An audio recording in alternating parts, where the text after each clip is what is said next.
হারাধনের 10টি ছেলের গল্পের মতো আইপিএলের প্লে অফে আরও একটি দল হারিয়ে গেল। লড়াই এখন মুম্বাই ইন্ডিয়ান্স ও দিল্লি ক্যাপিটালসের মধ্যে। প্লে অফে কোন দল যাবে তা ঠিক হয়ে যাবে বুধবারের এই ম্যাচেই। প্লে অফে জায়গা নিশ্চিত করেছে Royal Challengers Bengaluru, Gujarat Titans এবং পাঞ্জাব কিংস।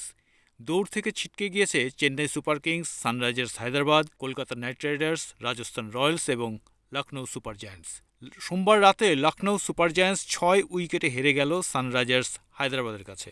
অনেক আগে ছিটকে যাওয়া কমিন্সদের কাছেও ঋষভ পন্থের হারকে কেউ মেনে নিতে পারছে না।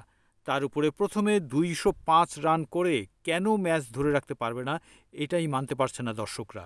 এই জয়ের জন্য সম্পূর্ণ কৃতিত্ব ওপেনার অভিষেক শর্মার।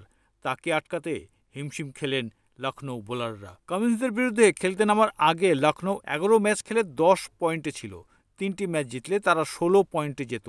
তারপরও যে লখনৌ প্লে অফ খেলার সুযোগ পেত তারও গ্যারান্টি ছিল না। তবু লড়াইয়ে থাকতেন ঋষভরা। কিন্তু হায়দ্রাবাদের কাছে হেরে তারা এমন জায়গায় দাঁড়ালো যেখান থেকে তাদের শেষ 4-এর লড়াইয়ে যাওয়ার আর কোনো সুযোগই থাকলো না। গ্রুপ লিগের বাকি 2 ম্যাচ জিতলেও তারা 14 পয়েন্টে দাঁড়াবে।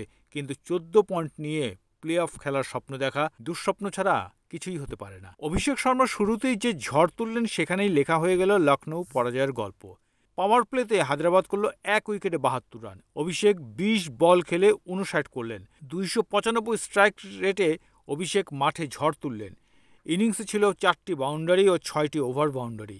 তিনি পেলেন ম্যাচ সেরা পুরস্কার। তার পাশাপাশি ঈশান কিষান, ক্লাসেন আর ম্যান্ডিসের ব্যাটিং দাপটে হারিয়ে গেল লখনৌ। একই সঙ্গে আইপিএল থেকে বিদায়ের টিকিটটাও তাদের কাটা হয়ে গেল। কামিন্সরা এমন কাজ করলেন যে মুম্বাই ও দিল্লির এগিয়ে যাওয়ার পথ সহজ করে দিলেন। এই মুহূর্তে চতুর্থ স্থানে রয়েছে মুম্বাই। 12 ম্যাচে 14 পয়েন্ট পেয়েছে তারা।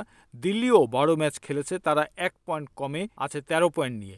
বুধবার দিল্লি জিতলে তারা পৌঁছে যাবে 15 পয়েন্টে। শেষ ম্যাচে দিল্লি পাঞ্জাব কিংসকে হারিয়ে দিলেই প্লে অফে জায়গা নিশ্চিত করে ফেলবে।